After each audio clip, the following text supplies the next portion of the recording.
So यहाँ 4 महिना पहिला के भएको थियो भन्दाखेरि मेरो फाइनल इक्जाम्सहरू आउँदै थियो अनि फाइनल इक्जाम्समा पढ्नको लागि स्कुलले 1 हप्ताको स्टडी लिभ दिएको थियो. After that, I did what a normal student would do 1 week before his final exams. I gave my all working continuously for the whole week and created a game for the following game plans.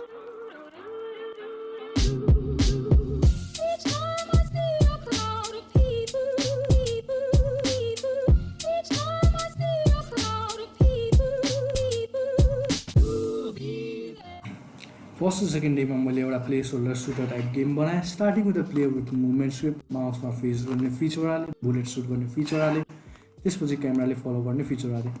अनि एउटा बिना कामको enemy बनाएँ way name Nepali game development community. And just like it's name implies it does nothing. So I made it do something. अनि त्यसलाई suit गर्ने feature दिएँ, प्लेयरलाई follow गर्ने र बुलेट सुट गर्ने feature हालिदिएँ. And because now our enemy can hit, we gave our player a health bar and taught it how to commit 4 sudoku. Any side ma tai reload ra heal garnu pani feature hale, but no need to remember those because spoiler alert, we are going to be removing those features. Am I doing all of this? I am my first day. On day 3 मैले placeholder player लाई हटाएर एउटा cool mech हाले, so I could also be like the other cool kids. Mech quad बनाउनेको link description मा छ. Make त एकदम राम्रो छ तर गेममा हाल्दाखेरि थुक लगाएर पक्रिने पेपर जस्तो देखिन्छ. So tomorrow we are going to be adding some new animations to it to make it feel more heavier. Day 4 आफैले एनिमेसन बनाउन खोजेँ तर फेल खाएँ.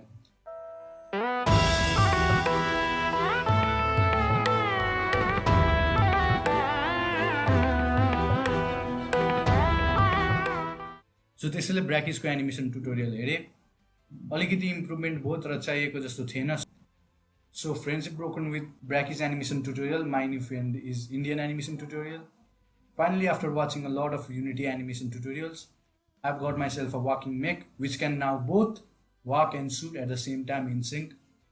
But now after finishing all of those animations I don't have that much time. So I will make some UI and call it a day. Day 5 र 6 मा मैले इन्सपिरेसनको लागि अलिक गेम्सहरू खेलेँ. Day 7, after getting a lot of inspiration from the countless games I played, I'm back to making my game. अनि त्यस्तो भन्दै एउटा फास्ट मेक बनाएँ र ग्राउन्डको टेक्सचर चेन्ज गरेँ. डे 8 मा आफ्नो गेमको लागि एउटा राम्रो GUI बनाएँ अनि पुरानो मेकलाई साटेर नयाँ एउटा फास्ट टाइपको मेक हालेँ अनि पुरानो मेकलाई चाहिँ एनिमी बनाइदिएँ. On day 9, it was the last day of Bullet Hell game jam अनि मलाई थाहा पनि थिएन. So I had to complete my game now or at least make a Ratna Park version of it.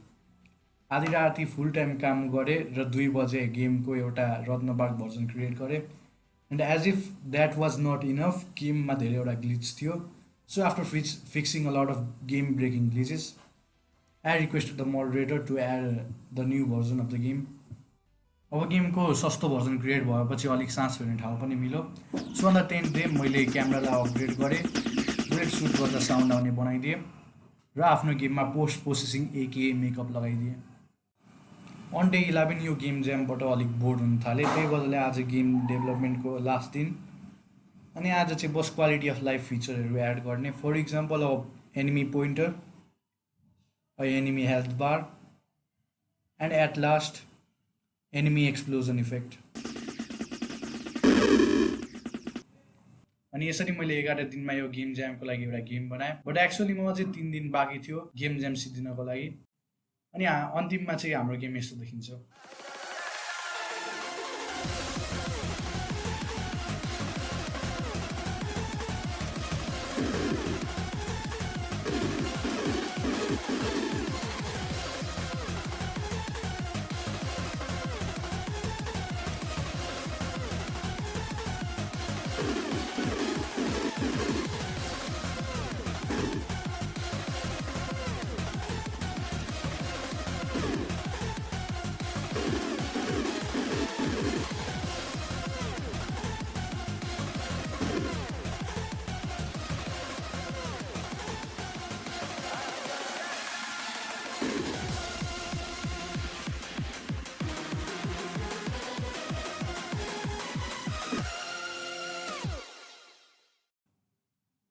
At last अब नयाँ game development related भिडियोहरू र मेरी नेपाल गेम्सहरू आउनेको चान्स बढाउन छ भने सब्सक्राइब र भिडियो सेयर गरिदिनु आफ्नो साथीहरूसँग.